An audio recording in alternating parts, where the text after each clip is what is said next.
Means, I can't tell you, Ramesh, you have to be there to understand the bearish sentiment. And everybody from the Panwala to Mr. Nimesh Shah and to Mr. Ravi Chandramani and Mr. Kamal Kabra, all of them extremely bearish. All the market players were bearish all the at that market time. players, one to A to Z.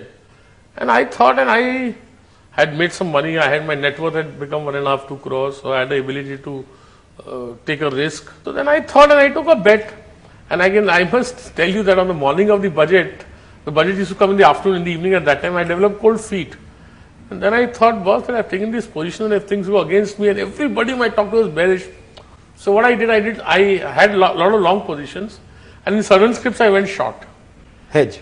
And because I thought if the budget doesn't work out as I have envisaged it will damage me financially. And then as soon as the budget came, I mean the way the stocks went up. It was clear to you the market was headed higher. And I just doubled my positions as soon as the budget came, it was out. Not many people know this, Rakesh, but I know you go to the printing presses to get a first copy of the budget. Isn't it true? Yeah, we try and get it after it's published. And Ramesh, it's very, very profitable because this time when the relief was granted to IDBI, we read it in the fine print. And I could manage to buy a really large number of shares between 45 and 48. It's an old habit of yours. Yeah, we must read the fine print. Rakesh, let's go back to 1992, which is a defining bull market. Luck and opportunity both struck at the same time for you. Tell us how you sized up that market. Well, we always knew that, first of all, we knew the valuations were incredible. No, but first you made money in the run-up, didn't you? Yeah, you were bullish on cement. That was right on 89. Then, after Madhu Dhanwate's budget came, we made some money in trading. Then I took delivery of a lot of shares. I remember I took delivery of 14,000 shares of ACC. And I had no office. And I and one of my brother's clerks used to sit in the night and fill the shares. And even at those times, the shares were worth about 75 lakhs of rupees. I had no office. Night we used to fill the shares. Then the rest is history. ACC, I sold at 3,500. ACC went to 10,000. But I remember that, Rakesh, but a lot of people, once they make money on the long side of the business, fall in love with the stocks. What made you decide that stocks were overpriced and they don't go to the sky actually? Well, Ramesh, I see, if you say I'm a contrarian or optimist or pessimist, I will describe myself as a realist. So what is reality? 50 times earnings, 45 times earnings, 100 times earnings. Does speculation teach you that? Huh? Does speculation teach you to be realistic?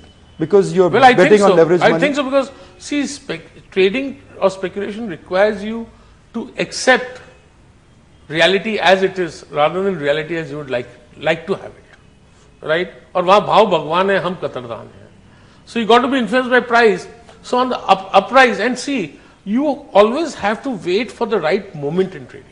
So when the markets went up, it was good. And see, I sold it at 3,500. ACC had produced a result, I think, for October 91. The quarter ended September 91.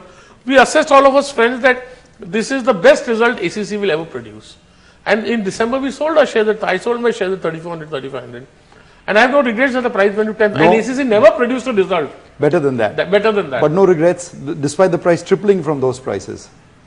I won't say no regrets, Ramesh, but now I have learned that, I will not sell only by fundamentals and opinions. I will also sell looking at market conditions. Psychology. That has taught me, this psychology.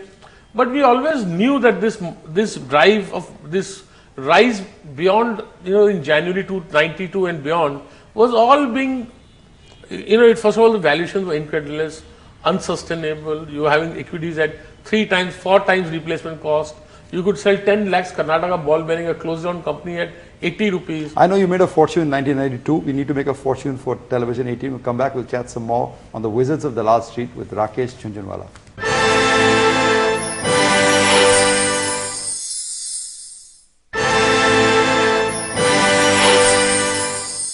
Welcome back to the Wizards of the Last Street. We're talking to the wizard himself, Rakesh Jhunjhunwala. Rakesh, fast forward 2000. You missed a beat there, didn't you? No, I won't say I missed a beat. It was the first time in my life when markets were. Surely, up to 2000, I did very well. In the 2000 bull run? Bull run, I bought a lot of software stocks and I bought them late because, even today I am half computer illiterate. So I never could understand or comprehend the importance of software. I realized it in 97, 98 and I bought a lot of software stocks and I sold 80% of them at the peak.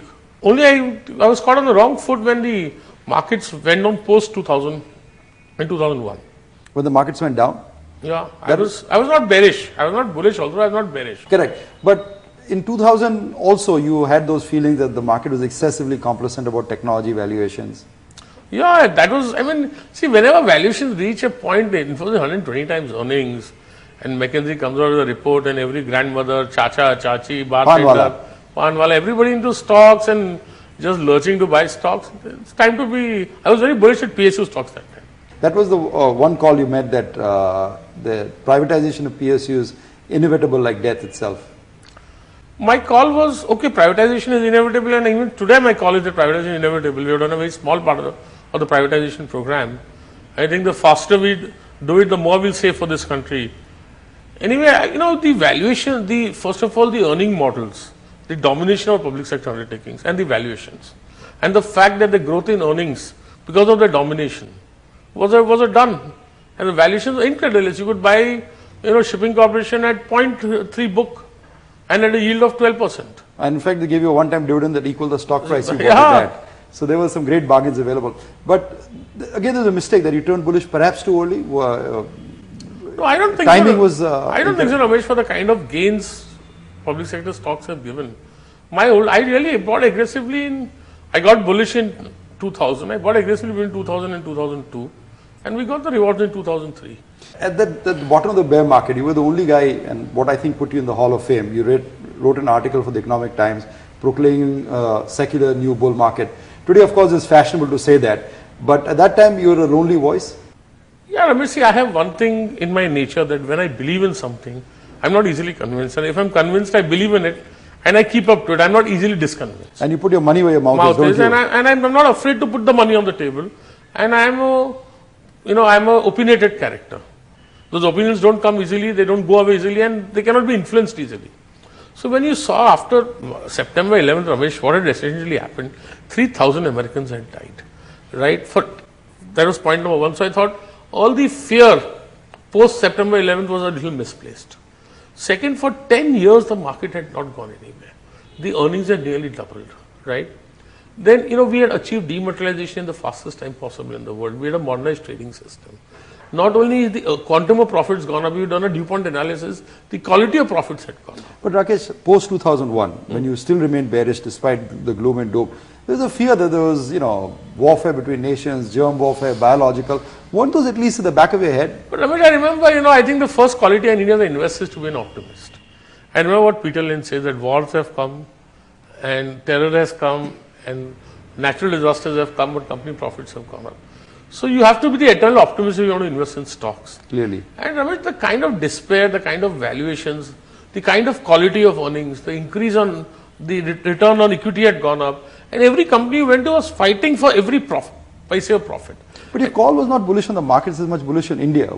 Isn't that true? But that's linked to the markets. I don't think you can achieve a real bull market in any country's stock markets unless the country goes into a bull market. A secular bull market. A secular bull market. India is going to have secular growth, and I don't think that Indian stock markets are going to go up if India does not develop. The Nikkei went from 4,000 to 40,000. Japan became the second largest economy in the world. But what is it that the critics missed that you got? A lot of people didn't share your optimism of the Indian economy. What was their failing? See, I think the first thing that most people miss out, and I could be wrong, the call is still open, is the fact that as Indians we are very impatient, and we rightly feel that we can have far better growth than what we have. I think that makes us lose out in recognizing what we have already achieved and the circumstances in which we have achieved. I believe India is a runner without shoes. We have no infrastructure. We have a stifling bureaucracy, a lot of corruption. In spite of that, we are where we are, right? And if India is with shoes, where will India be? So the genius was recognizing that things have changed for the better? I would say, yeah, it was surely, and this was combined not only with the absurdly low valuations, right? With the sheer, fear of equity. Equity was a bad word, right? And, there was highest amount of insider buying. And markets at those levels, although they were not gaining, they were not losing when markets were indicating that come what may, they refused to go down. Rakesh, the press says that you have a 10,000 crore plus wealth. Is that true? Well, Ramesh, they asked John Paul Getty, had one of the longest reigns as the richest man of the world.